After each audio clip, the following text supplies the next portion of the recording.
Seja muito bem-vindo. O vídeo de hoje fala sobre dissociação. Você já se sentiu diferente de quem você é? É um vídeo de um psicólogo, não sei o que ele vai falar, tô curioso, então vem comigo. Cara, eu queria trazer alguns outros assuntos que a gente não trouxe. Teve um que a gente falou da outra vez, que a galera, poucas pessoas tinham ouvido falar, que era a parada da despersonalização, que foi um negócio que a gente passou por cima aqui. Assim, eu queria que tu explicasse um pouco melhor. Tu relatou da outra vez que tu já teve experiência, tipo, pessoal com isso. Eu queria que tu explicasse como é que a pessoa pode identificar se ela já teve, que é uma experiência que quase todo mundo já teve. Sim. Se ela tá tendo. Porque muitos psicólogos nem ouvem falar, às vezes, sobre isso. Assim, sim, né? é uma questão estranhamente desconhecida, né? A despersonalização e a desrealização são dois transtornos dissociativos, se você for falar de transtorno, né? Como assim, completando um quadro de transtorno, né? Que seria assim, quando o indivíduo não teve ataque de pânico, não teve transtorno de ansiedade, transtorno depressivo, isola esses, né? Nos critérios diagnósticos você tem que isolar para poder fechar o diagnóstico. Daí o indivíduo vai ter fechado o quadro do transtorno de despersonalização ou desrealização. Esse é uma coisa. Agora, o sintoma é a mesma coisa, só que não fecha o quadro. Seria assim, posso ter agora um sintoma de despersonalização, desrealização. Inclusive, tive dias atrás, aquela coisa do Miguel, e uma outra situação estressante que eu não conseguia dormir, depois teve um estresse no outro dia. Eu despersonalizei momentaneamente ali. E depois por umas horas. Que é o quê? Você se sente como se você fosse... É bem difícil explicar fenomenologicamente o negócio. Mas assim, imagina que você está vendo um filme. Né? O que acontece quando você está vendo o filme? Você tem a sensação de que você está vendo o filme e tem uma tela e atrás da tela tem alguma coisa. Essa é a sensação que você tem quando você vê um filme. É a mesma sensação que você tem quando você está com desrealização. Né? Você tem a sensação de que existe uma realidade e ela não é vivenciada com o teu corpo dentro dela. Parece que você está fora. Parece que você está fora da realidade. E aí tem áreas do cérebro que são responsáveis por integrar, assim, né, todas as sensações e criar uma experiência proprioceptiva, né, do corpo, eu me sentindo eu. Se não me engano, a Default Mode Network está envolvida nisso. Quando ela baixa, por exemplo, tem alguns psicodélicos que baixam ela, desligam, o indivíduo se sente menos real, menos personalizado, se sente mais apagado. A privação do sono pode trazer isso também ou não? Pode, mas principalmente o estresse. O estresse, maconha pode surtar uma despersonalização. Sim. Porque o que acontece? O THC da maconha, ele entra no cérebro e ele usurpa o sistema endocannabinoide. Perdão. Pode. O sistema dos canabinoides ali do cérebro, que o cérebro cria. Só que é como se fosse o seguinte, é como se você criasse um som dentro da tua cabeça e aí batesse um som muito forte fora que você ficasse surdo para o que tá ali dentro. Uma coisa importante ser dita, existe a doença, existe a percepção equivocada e existe o fenômeno real. Eu não sei onde que ele vai chegar nessa conversa, mas assim, existem processos alucinatórios, essa falta de percepção da realidade distorcida, que é completamente em função do estresse e que aquilo causa uma certa complicação cerebral, existe. Isso é fato. Agora, o problema da ciência materialista é generalizar tudo como se fosse apenas isso. Mas vamos ver onde é que ele vai chegar. Essa é uma analogia para você entender essa questão do THC. Entra uma substância que é externa e ela usurpa o sistema de dentro, que é um sistema responsável por regulação de estresse. Então, por isso que o indivíduo, quando fuma muita maconha, ele vai sentir uma paranoia gigantesca. O sistema de estresse dele é usurpado pelo endocannabinoide que ele fuma, que vem, e a maconha em muitos países está cada vez com mais THC. Então, assim, você fuma um pouquinho já, pode surtar essa despersonalização, pode acontecer isso. E E aí o indivíduo pode sentir esse assim, colapso interno de um estresse muito elevado, uma ansiedade muito elevada que torna o corpo dele, faz a experiência dele subjetiva meio que desconectar. Como se ele fosse um espectador da vida. Assim, a sensação que ele tem é de que ele fosse um autômato, um robô. Como se ele visse tudo de fora, né? Como se ele não fosse ele próprio. Ele sente que ele vive, ele tem dois dele, um observando e outro fazendo. É muito curioso, porque você poderia dizer assim, será que existe aí uma questão de fato de um sistema que você age no cérebro e outro que você abstrai, né? Tipo, o córtex o córtex recebe cópias, né, do que passa ali no motor, etc. As partes mais de cima ali, elas são mais responsáveis por abstrair o comportamento e tal. Será que tem alguma coisa a ver ali? E tem estudos que mostram ali que, se você for olhar a neurobiologia desse transtorno, você vê que desliga partes do corpo que são responsáveis por sentir, né, as sensações, partes do cérebro, desliga essas partes, desliga partes que são responsáveis por memória autobiográfica, por afetividade. Então o indivíduo se sente embotado assim de um jeito sem afetos, né? Sem afetos. A memória autobiográfica também pode falhar.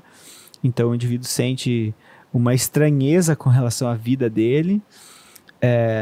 Um paciente meu me falou umas coisas que eu achei interessante o jeito que ele descreveu. Ele disse assim: é como se fosse tudo só carros e ruas. Não tem nada. É só coisas. Sabe o jeito que você vê um copo? É muito curioso tentar imaginar isso. O jeito que você vê um copo é o mesmo jeito que você vê um ser humano quando você está com a desrealização. E o jeito como você vê um copo é o mesmo jeito como você se vê no espelho quando você está com desrealização. Caralho. Parece que sai toda a experiência afetiva, emocional.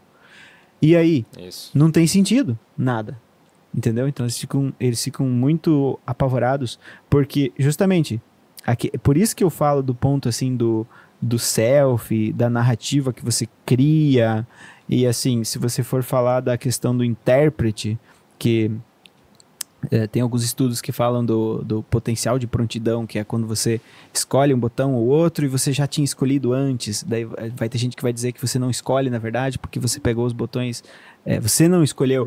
Mas essa questão do você, quem é você, o self, se você tem despersonalização, desrealização, você consegue ter muita experiência corporal de que tem que existir uma sensação de intencionalidade. Senão você colapsa, você não quer viver.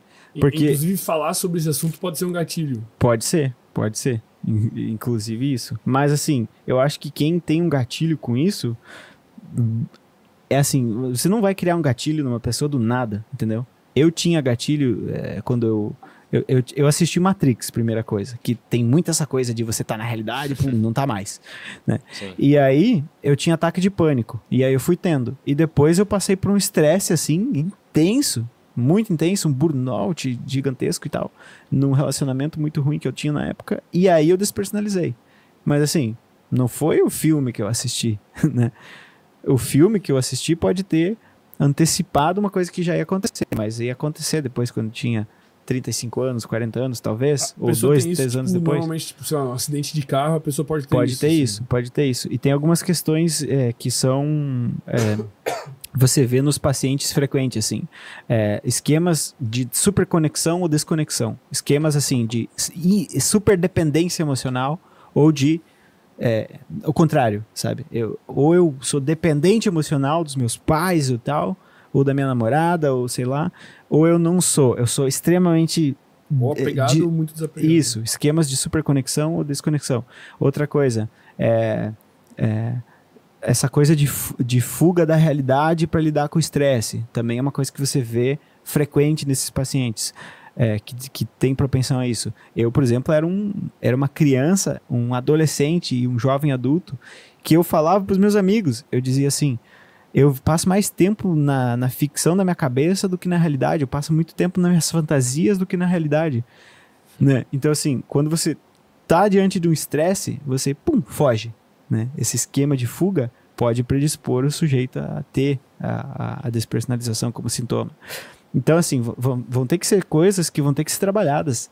Querendo a gente fale sobre isso ou não, né? Tendo gatilho ou não, eu pelo menos tenho um pouco dessa ideia, assim. A gente vai não falar da coisa, porque vai dar gatilho em alguém, a gente vai perder de tratar um monte de gente, e essa pessoa que teve o gatilho tem uma propensão gigantesca a ter esse negócio lá quando o carro atropela ela. Melhor que ela saiba disso do que ela ser pega por um negócio que geralmente eles acham que estão enlouquecendo, os pacientes acham que estão ficando malucos, que estão tendo esquizofrenia, que estão tendo surto, que não tem mais volta, que não vão mais voltar a ver as coisas como elas são, né? E não é um sintoma de estresse, né? A não ser que você tenha um transtorno que é, assim, preenche o quadro para o transtorno, ele é um pouco mais grave do que o sintoma, né? Mas raras pessoas vão ter a vida inteira. Tem algumas pessoas que têm por muito tempo, mas raras pessoas vão ter a vida inteira. Mas se você vê isso e tem gatilho, ou sei lá o quê, significa que você vai ter que tratar alguma coisa, porque senão você vai ter isso em outro lugar, né? Você vai ter no trabalho, e você vai ter isso de alguma forma em algum trauma da vida. Então, a gente pode gerar gatilho? Pode, mas talvez a gente esteja ajudando essa pessoa a entender o que ela está passando, porque a pessoa poderia, por exemplo, querer se suicidar, porque ela está achando que ela tá ficando maluca, ela fala com alguém, a pessoa não entende o que ela tá falando. Antes de continuar o vídeo, eu quero te contar uma coisa em poucos segundos. Do Vida Após a Vida.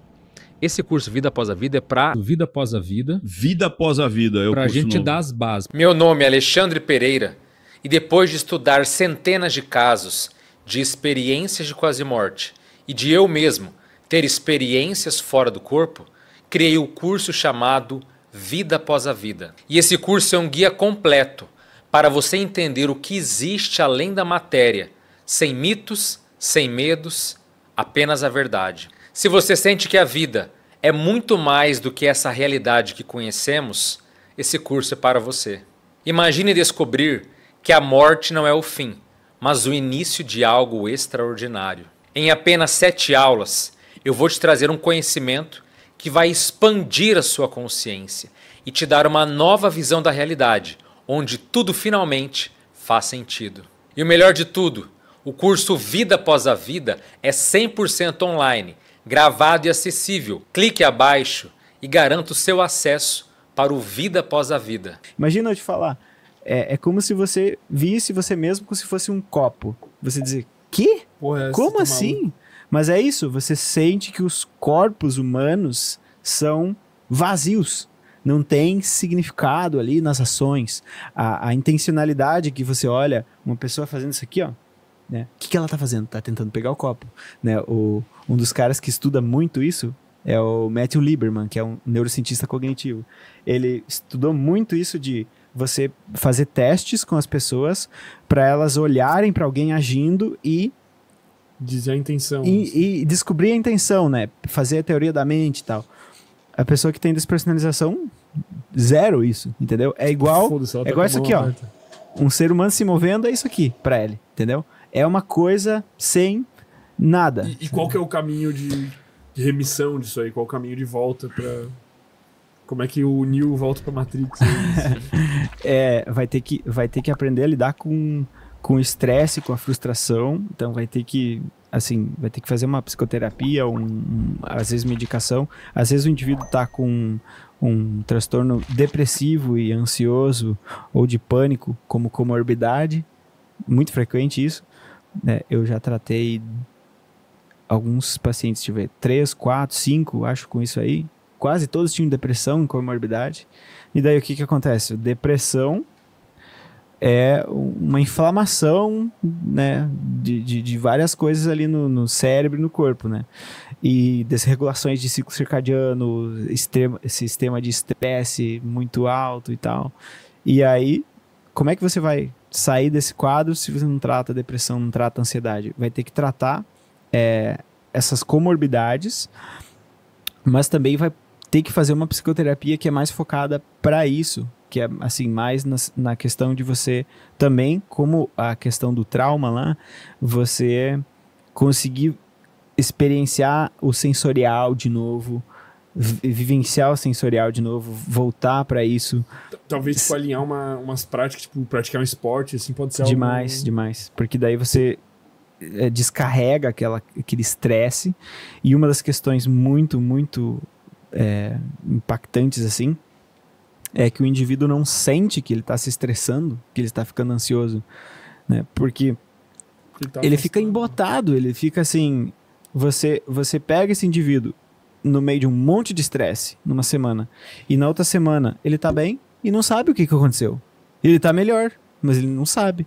Teve um paciente que eu atendi que uma semana voltou assim, bem diferente. Tinha terminado o namoro, se afastou da pessoa, e a pessoa era extremamente tóxica, e ele falou assim, ó, de uma lucidez e de uma organização de pensamento, e eu, opa, na outra semana, depois de 2 semanas, ele voltou, assim, não tô sentindo mais nada, não sei o que tá acontecendo, e ele disse, não mudou nada. E aí eu conversando com ele, e eu, mudou alguma coisa, assim, eu acho que ele voltou a se relacionar com a pessoa, de fato. Voltou a se relacionar com a pessoa. Então o sistema de estresse superativado, mas ele não percebe o que causa estresse, porque ele não está percebendo quase nada. Então ele assim... Uma outra coisa também que a gente pode falar, que ele, claro, como psicólogo não vai abordar, que são as questões energéticas. Quando a gente lida com uma pessoa que é tóxica, a gente naturalmente fica acoplado com padrões de energia que são negativos. E se você já teve uma experiência fora do corpo, sabe do que eu estou falando? Ou teve alguns fenômenos assim voltados à parte bioenergética, você compreende que o modo como a pessoa sente, age, os pensamentos dela, isso são cargas de energia que a gente compartilha, que a gente consegue, vamos dizer assim, ficar acoplado. Isso pode ser bom, pode ser ruim. Se você vive um relacionamento tóxico, você vai ficar necessariamente intoxicado em função daquela pessoa. Claro, tem o estresse, tem a manipulação, tem tudo isso. Mas a energia é um processo sério. Então, olha só o que ele falou. Quando a namorada se afastou, ele naturalmente voltou a ser mais quem ele era. Saiu aquele padrão tóxico dele. Quando começou a falar com lucidez, teve um outro estado de manifestação, entendeu? Aí quando a pessoa volta, ele regride, parece que volta naquele padrão doentio. Por isso que muitas pessoas, infelizmente, ainda não sabem trabalhar suas próprias energias, fazer o estado vibracional, por exemplo, ou técnicas de exteriorizar, de jogar energia, técnica de puxar para você. Tudo isso cria um estado mais equilibrado, um estado de, vamos dizer assim, de capacidade maior de realização, de vitalidade, de até mesmo você se desconectar de padrões energéticos negativos. Fica antenado no canal, porque eu já fiz um vídeo sobre estado vibracional lá no Dimensão Mental, mas é um vídeo antigo, o áudio está meio ruim. Agora eu vou regravar em breve um outro vídeo sobre esse tema aqui nesse canal, dando as bases daquilo que você pode entender e saber que é importante para que você possa aplicar na tua casa. Sim, você pode aplicar técnicas de energia no teu trabalho, no shopping, qualquer local que você tiver, especialmente na tua casa. Por quê? Trabalhando as energias, você vai o quê? Se desconectando de padrões negativos. Os casos que ele está citando provavelmente tem assediador extrafísico, quer dizer, obsessor, gente que faleceu e que é mal intencionada, que é doente, e a pessoa nem sabe disso. Mas ao mexer com energia, mesmo não sabendo que tem essas interferências, você consegue ficar mais equilibrado, mais rígido. Assim, a minha vida mudou muito quando eu aprendi a trabalhar as energias. Isso foi, né, há bem mais de 20 anos atrás. E de lá para cá eu continuo exercitando, trabalhando. E eu sou muito... Se não fosse isso, olha, eu não teria sustentação para aguentar o tanto de tranco, de porrada, de pressão que eu já tive na minha vida, de estresse. Sou muito grato a essas ferramentas que você também pode fazer, tá certo? Então, dá uma olhadinha, se inscreva no canal aqui para não perder. É igual aquela situação de você ter aquele erro genético de uma doença genética, ou não sei se é genética, mas você não sente a dor. Então você se bate todo, se machuca todo e não sabe que se bateu, não sabe onde se bateu. O indivíduo tem a emocionalidade, o afeto e a memória prejudicada, então ele nem sabe o que ele tá fazendo às vezes, ele fica perdido. É um mecanismo de proteção do corpo, assim, tipo, cara, esse estresse é tão foda que eu não aguento mais. É tão foda que eu vou desligar tudo, vou dissociar. né? Eu vou dissociar, vou fingir que aquilo é com outra pessoa. Então, às vezes, o indivíduo sente que é outra pessoa que viveu aquilo, é outra pessoa que está vivendo aquilo. Eu lembro que uma vez que eu conversei com a minha irmã sobre isso, ela disse, quando a gente se assusta muito, parece que aquilo não está acontecendo, né? Ela falou assim, é isso? Você disse assim, não, isso não pode estar acontecendo. Essa descrença de que aquilo é real, assim, 50% das pessoas já teve um episódio, assim, disso. Mas o indivíduo que tem todas essas defesas imaturas, essa propensão a fugir, uma propensão a ter muito estresse, uma desconexão, então, assim, vai ter que ter rede de apoio, vai ter que aprender a regular o estresse, muitas vezes vai ter que fazer uma medicação, vai ter que ter um empenho muito bom na psicoterapia, porque não vai conseguir sentir nem que está melhorando, nem nada, nem que está piorando. E uma das coisas que eu não li em literatura, mas eu fiz muito, é você se reconectar com a personalidade que você tinha, né? Porque a pessoa parece que houve uma cisão entre antes e depois, e ela não consegue se reconhecer muito bem, entender quem ela é. Tipo, então, as coisas que tu gosta, isso, as opiniões até, tudo, uma desconexão com tudo. E aí, uma das coisas que eu fiz na época, eu não sabia o que fazer, eu tava perdido e fazia consultas e tal, e ninguém sabia me dizer o que estava acontecendo. Falavam sempre, é um transtorno de ansiedade, isso é a causa da ansiedade, e tal. Tá, mas né, não tô falando disso, parece que tô falando de outro mundo que não tá sendo acessado aqui. E aí eu comecei a escutar Red Hot Chili Peppers, que era o que eu escutava com 12 anos. Escutei assim, ó, tinha uma música que era Soul to Squeeze, que eu escutava o dia todo.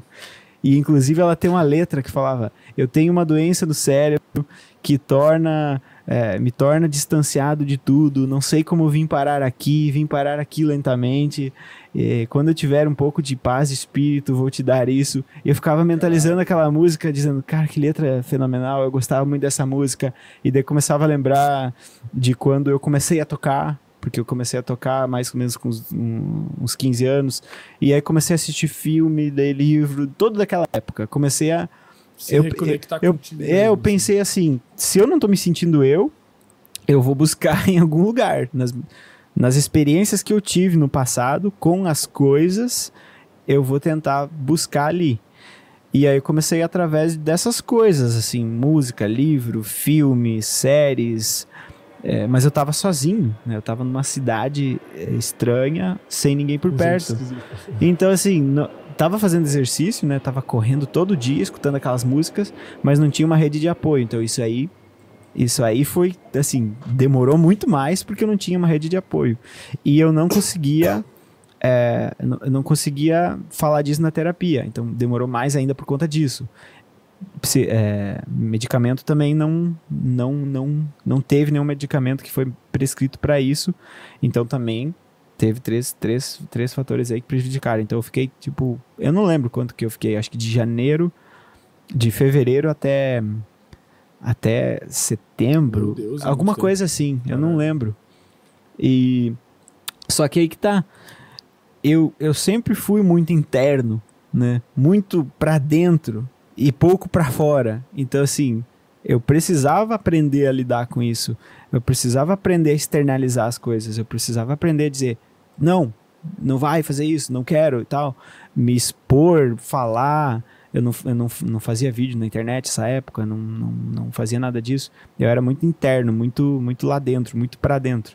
Então, isso foi uma coisa que me fez que eu precisasse sair, assim, né? Eu precisei fazer alguma coisa para lidar com tudo isso. Mas assim, como que a pessoa sabe?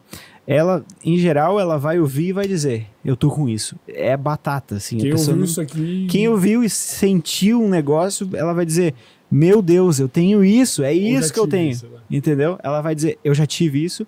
Ou as pessoas que estão sofrendo isso, que não é pouca gente, eu acho que deve ser aí, sei lá, no Brasil deve ter milhões, sabe? Tipo, 1 milhão, alguma coisa assim. Porque se você vai ver nas estatísticas ali, tem 1, 2, 3%, não lembro. Eu não lembro muito bem do dado estatístico, mas tem bastante gente que deve estar passando por isso, com comorbidade de depressão, pânico, ansiedade, ou só o transtorno em si. Mas é bem raro. Eu nunca peguei uma pessoa que teve o transtorno em si. Assim, a pessoa estava bem, despersonalizou, do nada. Nunca tive. Sempre foi estresse, ansiedade, sempre foi uma carga brutal, um trauma. Sempre teve esse elemento externo muito forte, de ambiente, assim, sabe? Colapsando a pessoa. Né? Tipo, porque o transtorno deve ser... deve ser mais... Mano, deve ser uma bosta. Deve ser mais intenso, mais duradouro, não sei. Se você vai ver em fóruns, no Reddit, coisa assim, você vai ver fóruns, tem pessoas lá fora. Não sei porque nos Estados Unidos tem muita gente relatando isso. Eu não sei se lá eles falam mais do que aqui, ou se tem mais lá, não sei. Pode ser mas assim, lá, eu acho que é pior, mas tem mais violência lá, tem mais, assim, se você vai ver... O cara vai na escola, mata todo mundo, tem umas paradas assim de porra. violência bem intensa lá, então pode ser que tem mais casos.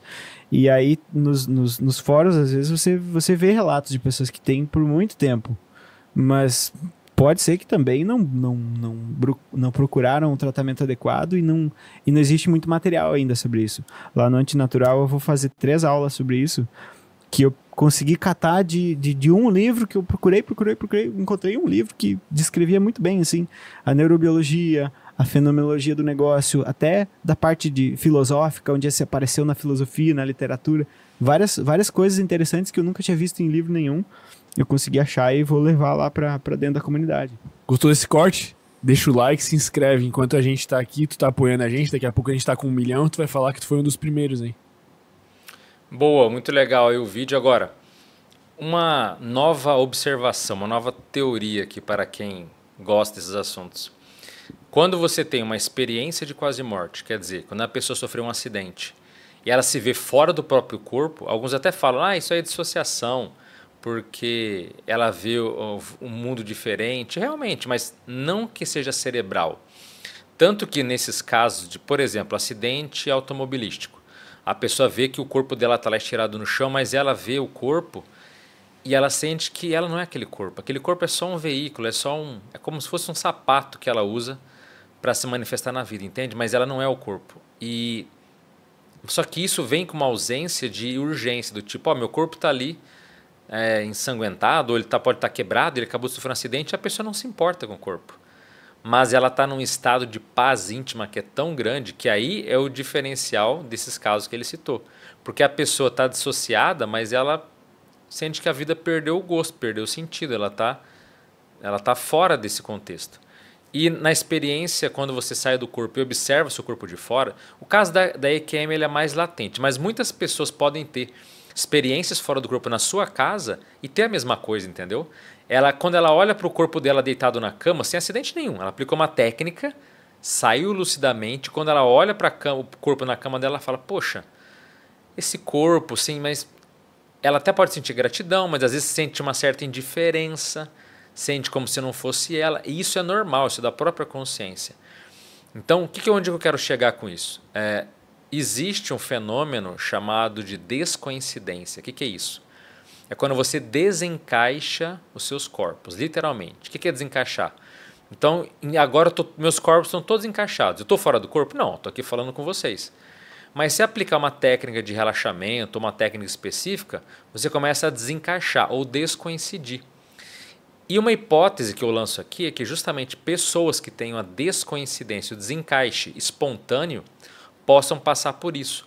Onde a pessoa desencaixa do corpo físico e de repente ela olha a vida como fala, peraí, mas isso aqui não é meu corpo, é como se ela estivesse de fato olhando de fora.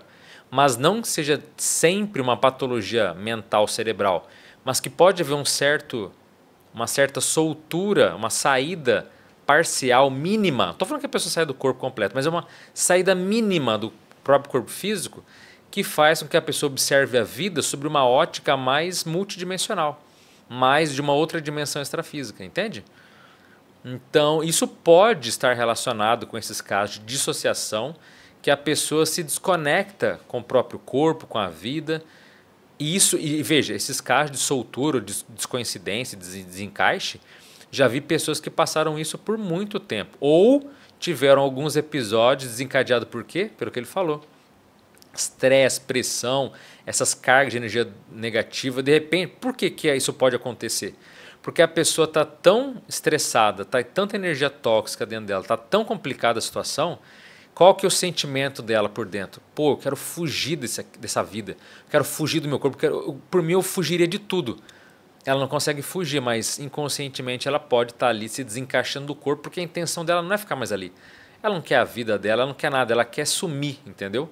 E por isso pode promover episódios nesses casos de que a pessoa chamar de dissociação, mas na verdade é um começo de desencaixe dos nossos corpos.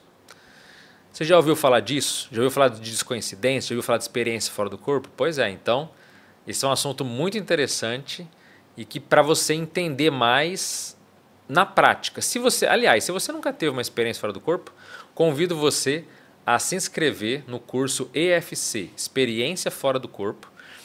Não sei quando você estará vendo esse vídeo, mas ele será lançado no dia 8 de abril. E já tem um link aqui no primeiro comentário desse vídeo para você se inscrever. Tem duas modalidades. Uma delas é o EFC Expresso. O que é o Expresso? São todos os cursos gravados, é apenas 75% do curso integral, as principais aulas estão ali e você paga mais barato, o investimento é menor. E, por outro lado, temos o EFC completo, onde tem as 20 aulas, um tem 15 aulas, outro tem 20 aulas. Você tem as 20 aulas completas, mas são aulas ao vivo comigo, você pode tirar dúvidas, tudo ao vivo. E são 2 aulas por semana. Então, como são 20 aulas, vai durar mais de 2 meses aí de aulas até aquela turma encerrar, entendeu? Então, são 2 modalidades de curso. Vejo que vale a pena para você, porque é muito temperamento, né? Tem gente que gosta de ir aprofundando aos poucos, de ir interagindo, de levar esse tempo para ir, sabe, gradualmente assimilando os conteúdos, aplicando as técnicas e tudo mais. Tem gente que não, que fala, ó, Alexandre, eu não tenho tempo, tenho pressa, eu quero para hoje. Então, você se inscreve, pega as principais aulas e, enfim, e aí você vai poder ter um conteúdo ali para você assistir a hora que você quiser, quantas aulas em sequência, você faz o teu tempo. Aí depende do teu momento atual, da tua fase. Você está com mais pressa, quer um ao vivo um pouco mais demorado. Então, é um curso excepcional. O suprassumo da experiência fora do corpo está ali. É muito... O curso ele, assim, é muito extenso, é muito material, mas você vai aprender com profundidade as técnicas, os travões, o que você deve evitar, a mentalidade correta, os preparativos, técnicas para se defender, técnicas para tudo. Defender se for preciso, mas técnica para ajudar os outros. Olha, é um curso assim... Eu peguei os maiores autores que já falam do assunto. Então, no curso está lá William Buhlman, Robert Monroe, Valdo Vieira, Wagner Borges, enfim, Susan Blackmore, Sylvan Muldon, tem o principal ali, né, do pessoal da história está ali condensado. Você vai ganhar muito tempo. Em vez de você ler só o tratado do Valdo Vieira, tem 1000 páginas, né, fora os outros livros. Então, pensa condensar um conteúdo gigantesco em 20 aulas. É isso que eu estou propondo e vou fazer. E detalhe, esse vídeo eu não sei quando será publicado, mas será antes de 8 de abril. A data de lançamento é 8 de abril, tá? De 25. No dia 8 de abril vão ser liberadas todas as aulas do Expresso e vai ser a primeira aula ao vivo. Depois de 8 de abril, aí sempre que você se inscrever, você vai ter as aulas gravadas já direto. Mas, se você estiver vendo esse vídeo antes dessa data, tem que aguardar um pouquinho, até um pré-lançamento. Mas fica tranquilo, até o próprio reembolso é de 30 dias, então não vai ter nenhum problema caso você se inscreva e não queira participar mais, tá certo? Então fica o meu convite para vocês, link aqui no primeiro comentário do pré-lançamento. Eu estou muito feliz com esse novo curso que vai ser um divisor de águas para quem se importa com esse assunto. Então é isso, se você gostou do conteúdo, curta o vídeo, se inscreva no canal e compartilhe com outras pessoas ou grupos, caso você tenha lembrado durante esse episódio aqui. Então é isso, eu sou o Alexandre Pereira, fico por aqui, desejo um forte abraço a todos, as melhores energias associativas para você, até a próxima, valeu!